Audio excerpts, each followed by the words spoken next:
Bro, Chidambaram പടം Manjummel boy സത്യം പറഞ്ഞാൽ എനിക്കൊരു ഇഷ്ടപ്പെടാത്തൊരു ആവറേജ് ഫീൽ നൽകിയ പടമാണ്. പക്ഷേ ആ പടം ഇൻഡസ്ട്രിയിൽ അടിച്ചിട്ടുണ്ട്, എങ്ങനെയാണെന്ന് അറിയത്തില്ല.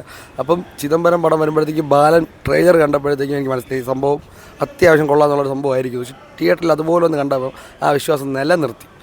മെയിനായിട്ട് ഫസ്റ്റ് ഹാഫ് ഒരു രക്ഷയില്ല, നീറ്റ് ഫസ്റ്റ് ഹാഫ്. അത് ഭയങ്കരമായ ഒരു എൻഗേജിങ്ങോ അല്ലെങ്കിൽ ഭയങ്കരമായി സാധനം എന്ന് പറഞ്ഞ ലെവലൊന്നും അല്ലാതെ ഒരു ഇൻ്റർനാഷണൽ സ്റ്റഫ് മെറ്റീരിയൽ സാധാരണ നീറ്റായിട്ടുള്ള ഒരു നോർമൽ ഓഡിയൻസിനൊക്കെ ഇഷ്ടപ്പെടുന്ന ലെവലിലുള്ള ഫസ്റ്റ് ഹാഫും സെക്കൻഡ് ഹാഫ് വന്നപ്പോഴത്തേക്കും സത്യം പറഞ്ഞാൽ മൊത്തം കയ്യിൽ നിന്ന് പോയതൊരു ഫീലാണ് വന്നത്. കാരണം ഇവരത് കറങ്ങി ടൈമിൽ ഇത് കൊണ്ടുവന്ന രീതി നമുക്ക് ആദ്യം ഒന്നും ദഹിച്ചില്ല. കാരണം വെച്ചാൽ ആദ്യം കുറച്ച് സീനും കാര്യങ്ങളൊക്കെ നമുക്കൊരു ലാഗും കാര്യങ്ങളൊക്കെ ഫീൽ ഉണ്ടായിരുന്നു സെക്കൻഡ് ഹാഫിൽ തുടക്കം. പക്ഷേ ടോവിനോയുടെ എൻട്രിക്ക് ശേഷം പടം കുറച്ച് ഹൈലോട്ട് കയറി, ഒരു ഫസ്റ്റ് ടോപ്പ് ഗിയറിലോട്ട് കയറി അത് അതുപോലെ നിലനിർത്തി. ക്ലൈമാക്സ് സത്യം പറഞ്ഞാൽ ക്ലൈമാക്സ് കൊണ്ട് തൂക്കിയ പടമാണ്.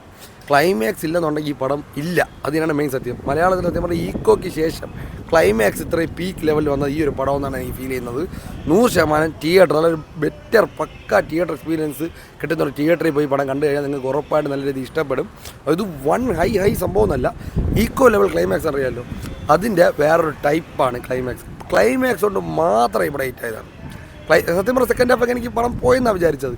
ക്ലൈമാക്സ് വന്നപ്പോഴത്തേക്ക് അതെല്ലാം മാറ്റി ഒരു സംതൃപ്തി നൽകി ഇറങ്ങിയ ഒരു പടം ക്ലൈമാക്സ് തന്നെയാണ്. ചിദംബരം ജിത്തു റൈറ്റിങ്ങൊക്കെ ഒരു രക്ഷയില്ല. അടുത്ത സൂര്യ പടമാണ് ഡയറക്റ്റ് ചെയ്യണത്. 100% കത്ത് തോന്നി ഈ പടം കൊണ്ട് തെളിയിച്ചിരിക്കുകയാണ്. കാരണം ജിത്തു മാധവൻ ഒരു സംഭവം തന്നെയാണ്. ചിദംബരം അങ്ങേരെ സ്റ്റൈല് സിഗ്നേച്ചർ സ്റ്റൈൽ എങ്ങനെയാണോ അത് അതുപോലെ നിലനിർത്തിയിട്ടുണ്ട്. നീറ്റായിട്ട് സെറ്റ് ചെയ്തിട്ടുണ്ട് പടം. ഒരു തിയേറ്റർ മെറ്റീരിയൽ പടം, പീക്ക് എക്സ്പീരിയൻസോടെ നിങ്ങൾക്ക് ഒരു നോർമൽ ഓഡിയൻസ് ഒക്കെ ഇഷ്ടപ്പെടുന്ന രീതിയിൽ തിയേറ്റർ മെറ്റീരിയൽ പടം അതുപോലെ എടുത്ത് വെച്ചിട്ടുണ്ട്. പാലൻ അടിപൊളി പടമാണ്. പേഴ്സണലി എനിക്ക് ഒരുപാട് ഇഷ്ടപ്പെട്ടു. ചെറിയൊരു സ്ലോ ഫേസിൽ പോകുന്നൊരു പടമാണ്, പക്ഷേ ഇൻട്രസ്റ്റിംഗ് ആയിട്ടുള്ള ഫാക്ടേഴ്സും കാര്യങ്ങളൊക്കെ ഒരുപാടുണ്ട്. അതുപോലെ തന്നെ എടുത്തു പറയേണ്ട പെർഫോമൻസ് വൈസാണ്. പെർഫോമൻസ്, സിനിമാറ്റോഗ്രാഫി കാര്യങ്ങളൊക്കെ അത്യാവശ്യം നന്നായിട്ട് തന്നെ പുള്ളി ചെയ്തിട്ടുണ്ട്. അതുപോലെ തന്നെ പെർഫോമൻസാണ് എടുത്തു വിടേണ്ട. കൊച്ച് ബാലനായിട്ട് വരുന്ന പയ്യൻ പുതിയ ഫാത്തിമ എന്ന് പറഞ്ഞ പുതിയ ഹീറോയിനാണ്. പുള്ളിയുടെ പെർഫോമൻസ് എല്ലാം അടിപൊളിയായിട്ടുണ്ട്. പിന്നെ ടോവിനോ ശരിക്കും പറഞ്ഞാൽ ഒരു എന്താ പറയുക, ഒരു മെയിൻ സ്ട്രീമർ അല്ലെങ്കിൽ വലിയൊരു ബിഗ് സ്റ്റാറായിട്ടൊന്നല്ല എടുത്ത് കാണിച്ചിരിക്കുന്നത്.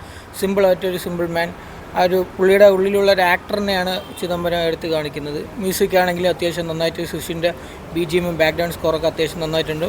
പ്ലോട്ട് സ്റ്റോറിയും കാര്യങ്ങളൊക്കെ ഒരു ചെറിയ ഇമോഷൻസ് ആയിട്ട് ഒരു അമ്മയും മോനുമുള്ള സംഭവമാണ്. അത് അത്യാവശ്യം നന്നായിട്ട് വർക്ക് ചെയ്തിട്ടുണ്ട്.